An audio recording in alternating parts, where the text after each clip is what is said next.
लोकसभा चुनाव अपने जोरों पर है। इसमें लखनऊ लोकसभा सीट पर कुल 41 प्रत्याशी मैदान में हैं। नामांकन के अंतिम दिन यहां सबसे ज्यादा पर्चे भरे गए, लेकिन इनमें से दो उम्मीदवारों की चर्चा सबसे ज्यादा है। एक है आशुतोष वर्मा और दूसरे हैं रविदास मेहरोत्रा।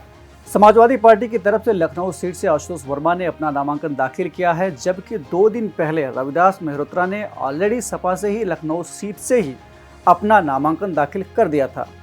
अब सवाल उठ रहा है कि एक ही पार्टी से एक ही सीट पर 2 नामांकन कैसे दाखिल हो सकते हैं। तो चलिए हम आपके इस कन्फ्यूजन को दूर किए देते हैं। नमस्कार, मेरा नाम है केसरी और आप देख रहे हैं बातें यूपी की, और आप सभी का बहुत बहुत स्वागत है। दरअसल यदि चुनाव अधिकारियों द्वारा जांच के बाद किसी एक उम्मीदवार की उम्मीदवारी खारिज कर दी जाए या उम्मीदवार की मृत्यु हो जाए, तो ऐसे में दूसरा उम्मीदवार पार्टी का मुख्य चेहरा बन जाता है। कई बार ऐसा होता है कि राजनीतिक पार्टियों द्वारा एक विकल्प या फिर एक कवरिंग उम्मीदवार को बैकअप के रूप में मैदान में उतारा जाता है। इस उम्मीदवार की उम्मीदवारी नामांकन वापस लेने की आखिरी तारीख तक ही रहती है। यानी जब एक मुख्य उम्मीदवार का नामांकन चुनाव कार्यालय द्वारा अप्रूव हो जाता है, तो वैकल्पिक प्रत्याशी का हलफनामा अपने आप अमान्य घोषित कर दिया जाता है।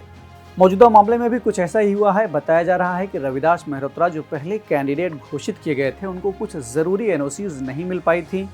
ऐसे में पॉसिबल है कि उनका पर्चा रद्द हो जाए। इसलिए पार्टी प्रवक्ता आशुतोष वर्मा ने अधिकृत उम्मीदवार के तौर पर नामांकन दाखिल कर दिया है। अखिलेश यादव ने इस संबंध में रिटर्निंग ऑफिसर को एक पत्र भी लिखा है। अखिलेश ने इस पत्र में बताया कि लखनऊ लोकसभा निर्वाचन क्षेत्र से समाजवादी पार्टी ने रविदास मेहरोत्रा को अपना अधिकृत प्रत्याशी बनाया था।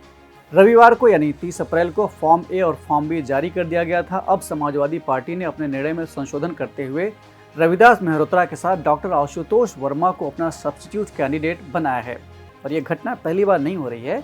इसके पहले भी कई राजनीतिक पार्टियों द्वारा इस तरह के उपाय किए गए हैं। जैसे उदाहरण के तौर पर अभी हाल ही में हैदराबाद लोकसभा सीट पर AIMIM चीफ असदुद्दीन ओवैसी और उनके भाई अकबरुद्दीन ओवैसी दोनों ने नामांकन किया है।